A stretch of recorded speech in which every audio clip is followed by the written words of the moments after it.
नमस्कार। चलिए आज बात करते हैं खुशवंत सिंह की एक बहुत ही प्यारी और दिल को छू लेने वाली कहानी the portrait of a lady के बारे में। ये कहानी एक पोते और उसकी दादी के रिश्ते की है। एक ऐसा रिश्ता जो वक्त, दूरी और यादों के साथ बदलता चला जाता है। और देखिए, यही सवाल इस कहानी की आत्मा है।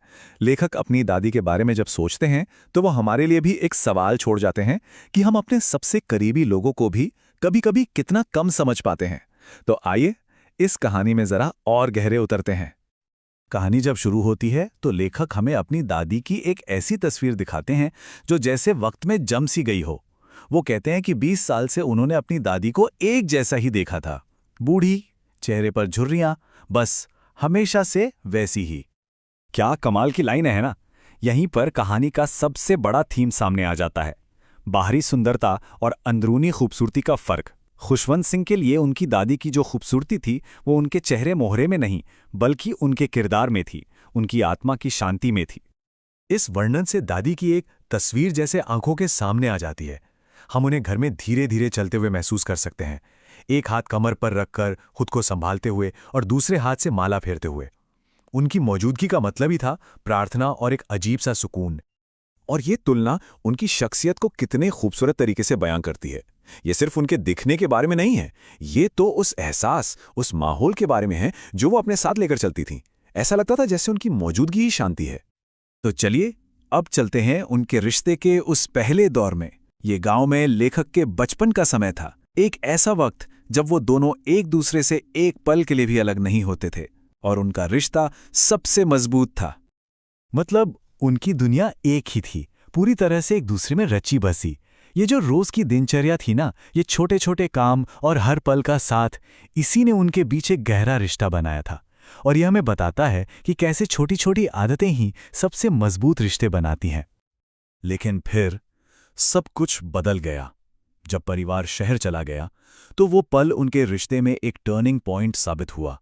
ये वही मोड़ था जहां से उन दोनों के बीच धीरे धीरे दूरियां आनी शुरू हो गईं। ये टाइमलाइन साफ साफ दिखाती है कि उनका रिश्ता कैसे बदला, कैसे गांव के उस गहरे जुड़ाव से शहर में धीरे धीरे दूरियां बढ़ीं और आखिर में बस एक खामोश सी मंजूरी रह गई। चलिए देखते हैं कि ये बदलाव आया कैसे। ये जो तुलना है ना, ये अपने आप में पूरी कहानी कह देती है। उनकी दुनियाएं ही अलग हो गई थी। एक तरफ गांव की वो जानी पहचानी, धार्मिक और सिंपल सी जिंदगी थी, और दूसरी तरफ शहर की एक ऐसी दुनिया आ गई जिसे दादी ना तो समझ सकती थी और ना ही उसका हिस्सा बन सकती थी। और बस यहीं से उनके बीच एक खाई सी बनने लगी। वो अब उस तरह से लेखक की दुनिया का हिस्सा नहीं थी जैसे पहले हुआ करती थीं। अंग्रेजी स्कूल की पढ़ाई, साइंस, ये सब उनकी समझ और उनके उसूलों से बहुत परे था, और जाहिर है वो अकेला महसूस करने लगी। और ये बात उनके किरदार की ताकत को दिखाती है। बिना किसी शिकायत के उन्होंने इस नई सच्चाई को अपना लिया। अब उनका चरखा और उनकी प्रार्थनाएं ही उनकी दुनिया बन गई, एक शांत और आत्मनिर्भर जिंदगी। और इसी अकेलेपन में उन्हें नए साथी मिल गए। गांव के कुत्तों की जगह अब शहर की गौरैयों ने ले ली थी। वो आधा घंटा उनके दिन का सबसे खुशनुमा पल होता था। और ये दिखाता है कि अकेलेपन में भी जुड़ाव और खुशी के नए रास्ते मिल ही जाते हैं। अब हम पहुंचते हैं कहानी के सबसे आखिरी और शायद सबसे इमोशनल हिस्से पे, जहां हम उनके आखिरी दिनों और उस वक्त हुई कुछ बहुत ही अनोखी घटनाओं के बारे में जानेंगे। ये एक बहुत ही हैरान करने वाली बात थी। सोचिए, जिस औरत ने अपनी पूरी जिंदगी प्रार्थना में गुजार दी, वो अपने अंत से ठीक पहले जश्न मना रही थी। ऐसा लग रहा था जैसे वो अपनी जिंदगी के सफर के पूरा होने का जश्न मना रही हूं, जैसे कोई योद्धा जंग जीतकर घर लौट रहा हो। उस जश्न के बाद एक खामोशी सी छा गई। उन्हें हल्का सा बुखार था, पर दादी जानती थीं कि ये सिर्फ बुखार नहीं है, ये अंत की शुरुआत थी। उनकी आवाज में न कोई डर था, न कोई शक। जिस सुकून के साथ उन्होंने अपनी जिंदगी जी थी, उसी सुकून से वो अपने अंत को भी अपना रही थीं। वो अपना आखिरी कीमती वक्त बात करके बर्बाद नहीं करना चाहती थीं, उन्हें बस प्रार्थना करनी थी। और तभी कुछ ऐसा हुआ जो किसी चमत्कार से कम नहीं था। उनके वो पंखों वाले छोटे छोटे दोस्त, वो गौरैया, उन्हें आखिरी विदाई देने आ पहुंची। जरा सोचिए उस मंजर के बारे में। हजारों पक्षी एक साथ जमा थे, पर कोई आवाज नहीं थी। और ये खामोशी किसी भी शोर से ज्यादा ताकतवर थी। ये उन पंछियों का अपना तरीका था शोक मनाने का। उस औरत को एक खामोश श्रद्धांजलि देने का जिसने उन्हें इतना प्यार दिया था। यहां तक कि जब लेखक की मां ने रोटी के टुकड़े फेंके तो किसी भी चिड़िया ने उन्हें छुआ तक नहीं। वो शोक मनाने आई थी, खाने नहीं।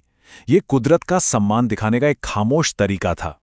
इस कहानी के बाद चलिए अब इसे याद, जुदाई और वक्त जैसे बड़े एहसासों से जोड़ते हैं एक दूसरी कविता के जरिए। ये कविता भी यही बताती है कि कैसे तस्वीरें गुजरे हुए पलों को कैद कर लेती हैं और कैसे वक्त के साथ उन तस्वीरों के मायने हमारे लिए बदलते जाते हैं। ये कविता भी उन्हीं यादों और बिछड़ने के गम की बात करती है जो हमने अभी खुशवंत सिंह की कहानी में महसूस की। ये लाइन कितनी खूबसूरती से दिखाती है कि कुदरत हमेशा रहती है, पर इंसानी जिंदगी पल भर की है। समुद्र तो वहीं रहता है, पर वो पैर जिन्हें वो धो रहा है वो कब के चले गए। बिल्कुल वैसे ही जैसे लोग चले जाते हैं और बस उनकी यादें रह जाती हैं। और आखिर में ये लाइन उस गहरी चुप्पी को बयां करती है जो किसी के जाने के बाद रह जाती है, जब कहने के लिए कुछ बचता ही नहीं। ये एक ऐसी खामोशी है जो अपने आप में सब कुछ कह जाती है, बिल्कुल उन गौरैयों की खामोशी की तरह। तो आखिर में ये कहानी हमें इसी सवाल के साथ छोड़ जाती है, हम अपनी यादों में, अपनी कहानियों में और तस्वीरों में अपने उन प्यारों को कैसे सहेज कर रखते हैं जिन्हें हम खो चुके हैं। एक पोर्ट्रेट या एक तस्वीर सिर्फ एक छवि नहीं है, वो एक एहसास है, एक विरासत है और उस प्यार का सबूत है जो कभी खत्म नहीं होता।